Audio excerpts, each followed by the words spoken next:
Welcome back. I hope you all had a great intermission. Got some beer, got some snacks, got some free stuff. I got my beer. He's ready. I am Major Merger, also known as Sinclaire Manning. I am Brian Mulligan, also known as Astrobit. And we are here to give you this month's top news stories in astronomy. So, first up, some of you I know recognize this wonderful woman that is on the screen currently. Fun fact is I just learned this week that she's a dame. In 2007, England made her a dame, or however that works. I'm not totally sure. But anyway, in case you're not familiar with who this woman is, Dame Jocelyn Burnell is receiving some much-deserved recognition for her contributions to astronomy. So the British astrophysicist has been awarded the Special Breakthrough Prize in Fundamental Physics. This is a $3 million award. Yes, that's very nice. That recognizes Burnell's 1967 discovery of pulsars, as well as her scientific leadership over the last 50 years. Yes, pulsar fans in the house. I hear you. So Burnell was just known as Jocelyn Burnell in 1967 when she was a graduate student at Cambridge and discovered something very strange in the data she collected by the radio telescope that she and her thesis supervisor, Anthony Hewish, helped build. And you can see this data, this handwritten, lovely data in the top left corner there. So it was a pulse that repeated every 1.3 seconds, and it was so odd and unexpected that at the time, Bell jokingly nicknamed it LGM1, which, if anyone knows, stands for Little Green Man 1. She jokingly thought maybe it's aliens, but she didn't really believe it. She's too smart for that. So eventually it was determined that the pulses were coming from rapidly rotating neutron stars, which are the dense remnants of massive stars that had undergone supernova explosions, which this guy knows all about. So the pulse is actually just a beam of intense radiation that, when combined with the rotation of the neutron star, and there's a diagram of this in the bottom left, it appears as these pulses of light as it enters and exits our line of sight as we're observing them. So, in 1974, a little bit after she first discovered these, her advisor Hewish and a fellow English radio astronomer, Martin Ryle, were awarded the Nobel Prize in Physics for her discovery, while Bell was excluded from the prize, which is not cool. Yes. But now, Burnell is being honored for her achievements and contributions to the field, and many believe she is finally getting what she is owed after being snubbed by the Nobel Committee. So, yeah, I love it. So much support. So she will officially receive the award on November 4th during the 2019 Breakthrough Prize ceremony in Silicon Valley, and says that the money will be used primarily to fund physics graduate students, particularly those from underrepresented backgrounds. And she will be just the fourth recipient of this special physics prize, and some of the other three folks that were honored by this prize were Stephen Hawking, the scientists who were crucial in the discovery of the Higgs boson particle, and the LIGO collaboration, which is responsible for the first detection of gravitational waves. So that's a pretty decent company to be in, I would say. So yeah. Also, if you're a fan of Joy Division, the iconic Joy Division album cover is her pulsar. Is her pulsar, yeah.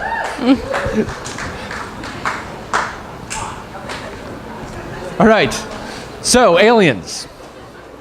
Little green man.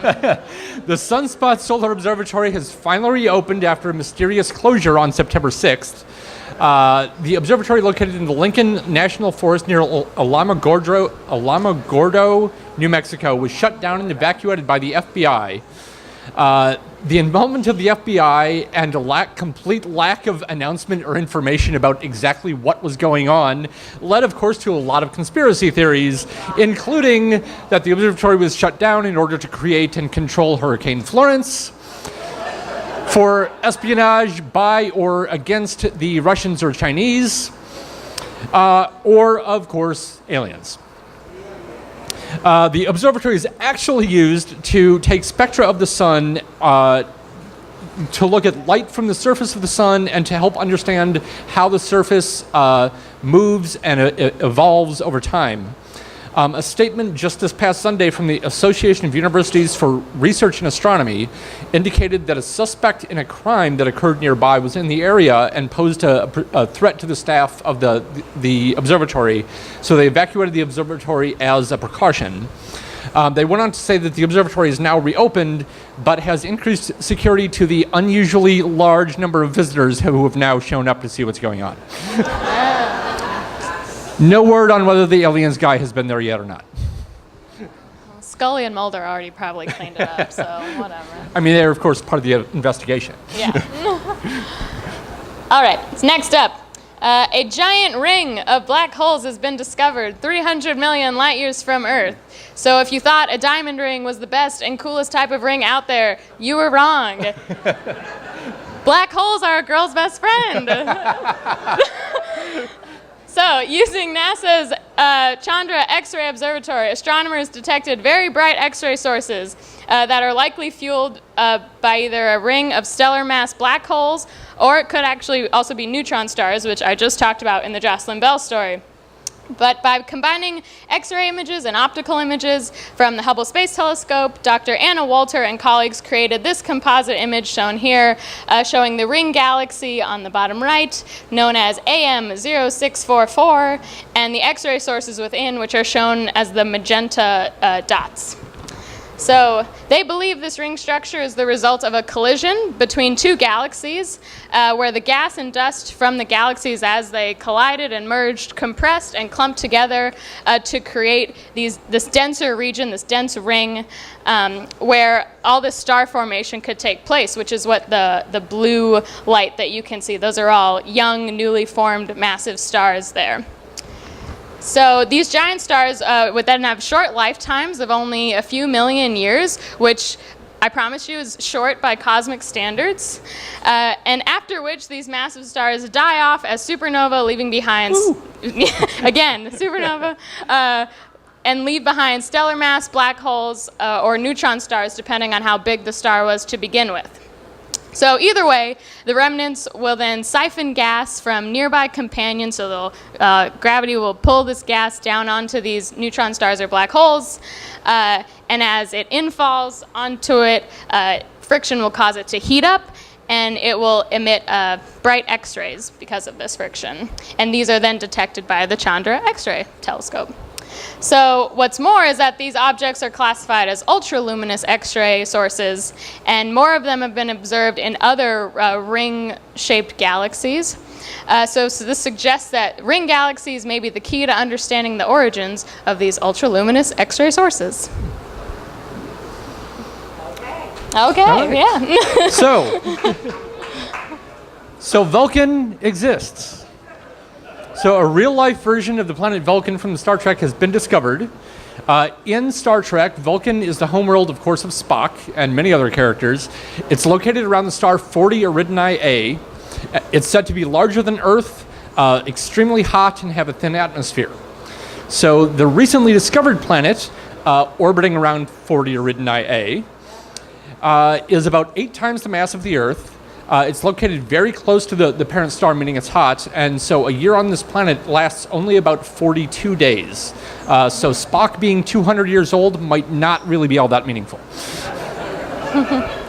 Unfortunately, the real planet is, because it's so close to its star, it's probably tidally locked. So it's got one side that's always facing the star. So it's extremely, extremely hot on that side. There's no possible way that liquid water would exist there. But it is possible that there's a habitable band kind of around the band between day and night on the star. So there's still a possibility for the Vulcans to be out there. The planet was discovered by Bo Ma, shown here, of the University of Florida. He was assisted by a large group of astronomers from throughout the United States and Spain. He used a technique called radial velocity technique to measure the movement, the very slight motion of the star around which the planet is orbiting. There's likely to be some controversy over this result, as the rotation period of the star is the same as the orbital period of the planet. So this is something that can sometimes... So the rotation period of a star can often cause a false signal that appears to be the presence of a planet. However, they think from the data that they've collected, they're pretty sure that this is actually really a planet and not just the rotation of the star. So as Zephyr Cochrane is not expected to invent the warp drive until 2063, we've got a little bit to wait before we find out whether the Vulcans actually exist. All right. So this is a fun story as it involves UT's very own postdoc, Dr. Justin Spilker, who has given a talk here before. Yes? Yep. I didn't make that up. Okay. But Justin and collaborators published a paper earlier this month that reports their observations of a galactic wind in the early universe. So galactic winds are streams of gas and dust leaving a galaxy and in turn slowing down its growth. So galactic winds allow for a steadier buildup of stars over a longer time span as this outflowing material takes out material, but then it could eventually fall back down due to the gravitational pull of the galaxy in a sort of fountain motion, and then provide the gas and dust and material to form stars that it once took away. So you get, steadier buildup of stars over time. So the galaxy observed is 12 billion light years away, meaning the wind observed is occurring just a little over 1 billion years after the Big Bang. And observations like this are difficult because of the far distances and how faint the light is. But luckily, Spilker and company were able to take advantage of gravitational lensing in which a closer massive object like a galaxy cluster, which you've heard about from Whataburger Jr. So if a galaxy cluster is lying between Earth and the galaxy that you actually want to observe, the gravity of that cluster can bend and magnify the light of the background galaxy around it, and you actually get a better detection of that background galaxy. So the results show that the wind will likely suppress rapid star formation in this galaxy over the next 100 million years, and it was also found that the wind is blasting out of the galaxy at over 500 miles per second. So that's extremely fast. Thank you, vacuum of space, for letting us travel that fast. So it's unclear, though, if the wind is sufficient enough to quench the star formation on a more permanent basis. Okay, finally, we've got Astronomy Not in the News. It's a segment where we highlight a story that's generated a lot of discussion within the field, but it hasn't necessarily made it into the mainstream news. So this month's story, a few days ago, it was the top story within our area of discussion in astronomy. When I checked this morning, it was down to 10th, but it's about supernova, so I'm covering it anyway. So this is pretty cool. We finally managed to explode a star in a simulation. It's taken 50 years. So the problem is we've been attempting to understand how stars explode for a long time, and we understand the basic principles. But when we actually put it into a computer and put all the physics into it, it's turned out to be extremely challenging. The problems are that the turbulence, so all the squiggles and mixes and everything that you see in these images make simulating the explosion extremely difficult. There's also a problem that neutrinos, these uncharged, very light particles that are created in the process of the explosion, are extremely important. Most of the energy that occurs, that's released in the explosion of the star, in the collapse of the star, is released in terms of neutrinos. What we see in terms of the light, as well as the expansion of the star after the collapse, is just like something on the order of a few % of the total energy released.